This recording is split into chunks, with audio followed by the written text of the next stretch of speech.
Zacharie alayhi salam says, Ya Allah, I want a special child. I don't just want a child. I want a child that is from some special, treasure vault of yours that you've gifted in ways that others aren't gifted. And where's that captured? Ladunka. He doesn't say, Habli min indika dhurriyatan tayyibatan. He says, Min ladunka dhurriyatan tayyibatan. That lada is actually the closeness to Allah. And by the way, ladun is used when if I say, ladayya qalam, I have a pen. Also translated, I have a pen. But I have to have it in my possession right now. It has to be right next to me. It can't be somewhere far away. So the idea, Ya Allah, from your special closeness, I want a child. And it's remarkable that it's that special closeness to Allah that Allah gave him Yahya alayhi salam. It's responding to the words of Zacharie alayhi salam, Habli min ladunka dhurriyatan tayyibatan, innaka sami'ud du'a. Certainly you are the hearer of the call. You hear the call, and Sami' is different from Sami'. Sami' and Sami' are different. Sami', the one who listens right now. Sami', the one who always hears. Not just right now. You've always been hearing my call. In other words, he's not saying, Ya Allah, all these years I've been making dua. All these years I've been asking you. I'm not saying that Allah, you didn't hear me all those times. I'm saying you've heard me all the time. You've heard every single one of those du'as. Just like you're hearing this one. Innaka sami'ud du'a. And there's no doubt about that. There's no doubt. People, if they're praying for something for a long time and it's not answered, then you know what they start saying? I've been making dua for so long, Allah hasn't heard. Allah hasn't listened to my dua.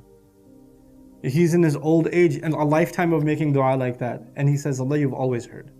In other words, we don't doubt that Allah hears dua just because it didn't get answered on our terms. There's a difference between those two things. Allah will answer on His terms. Something you should think about in the... it's a small bit of contemplation. And again, it has to do with children. The mother of Musa alayhi salam and the mother or the father of Yusuf alayhi salam, they both lost children. Yusuf alayhi salam's father lost Yusuf. Musa alayhi salam's mother lost Musa, put him in the basket. They both made dua to be reunited with their children. And the mother was reunited with her child a few hours later. He ended up in the castle, started crying. The wet nurses came out, started looking for who can feed him. He wouldn't drink anybody's milk. And then his sister got him connected again. And a few hours later, mom and child are back together. Dua answered, but in how long? Within 24 hours.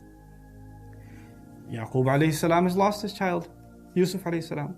He's also making dua. And as a matter of fact, the mother of Musa is not a prophet. The mother of Musa is not a prophet. And she makes dua and her dua gets answered a couple of hours. Yaqub alayhi salam is a prophet or no? He's a prophet. And he makes dua to be reunited with his child. How long does that dua take to get answered? Decades. This boy lost his youth. Then he lost his young man, this age in jail. And way down the road he gets to see him again. And people start thinking, Allah isn't answering my prayer because maybe I'm not close enough to Allah. Wait a second, a prophet prayed and it took that long. And someone who's not a prophet prayed because the schedule of when a dua is answered and how it's answered, Allah provides whoever He wants without any limits. He's the one who hears all the du'as, but He decides when to provide what. That's a humility we have to hold to ourselves. We don't unfairly judge ourselves and say our dua is not good enough. We shouldn't say that about ourselves. And on the other hand, we shouldn't put an expectation on Allah. Allah, where's the answer already? I placed the order a couple of days ago and it's still not delivered. Is there a tracking number I can have on this dua? Because it's, it's not going to work like that. So he made dua in his old age. And by the way, that's the other thing. This man, alayhi salam, doesn't lose his hope in making the dua that a young man makes. At that age. It shows you the kind of, blind hopefulness that you have to have in Allah. When he sees this young girl being provided, he's inspired and he says, Ya Allah, I'm going to ask you because anyone can ask you. No one should turn from you without hope. No one should look at their circumstances and say, Allah, how's Allah going to give me? No, I should just ask.